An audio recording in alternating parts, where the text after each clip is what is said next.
So home medication forms gives the patient or people at home an opportunity to write down all of their medications.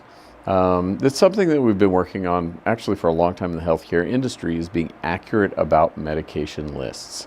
The problem is different organizations may have a different version of the patient's list. It's usually close, but not always exactly the same. For example, if a patient was seen in the hospital, then we will have the list of medications they were on at the time of discharge. But as soon as they go to their regular primary care doctor, that list may change and we are unaware of it. So if a patient keeps a list of their own, then we have the opportunity when they bring that in for another visit to the hospital or to a different doctor's office, then we have an accurate list of what the patient is actually taking.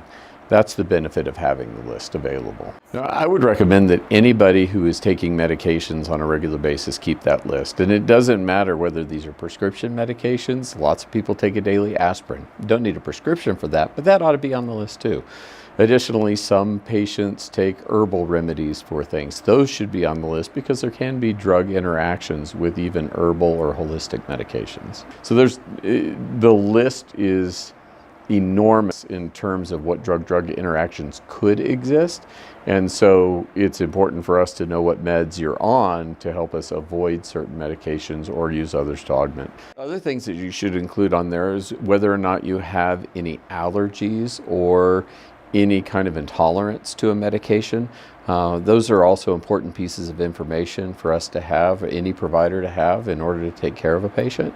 Allergies are a specific immune response, but there are also intolerances. This gives me an upset stomach. This can make me vomit. It's not really an allergy, but it's still something we ought to know about. Sometimes when I'm an emergency physician by training.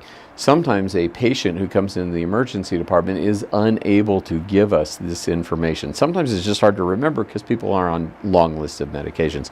Other times, the patient is unable to provide us with that information. And this helps me gather not only what medications they're on, but I know what medications are used for. And so it actually helps me start my history of a patient. So it should be immediately available. That's really kind of the goal.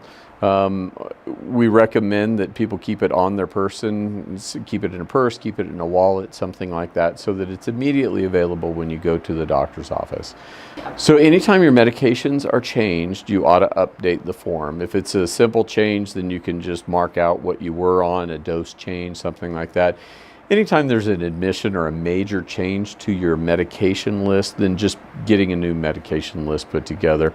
It's available on our website, so going to the website and printing out a new one and filling it out would be appropriate. In the overall scheme of things, I think that having an adequate or appropriate medication form is incredibly important, whether you're going to a doctor in an office or ending up in the emergency department. Thing is, you don't always know when that's going to happen, so keeping this list updated as much as possible ahead of time really just helps with the care that can be provided. I have a list of the medications that I take, so I can take it to my primary care doctor as well.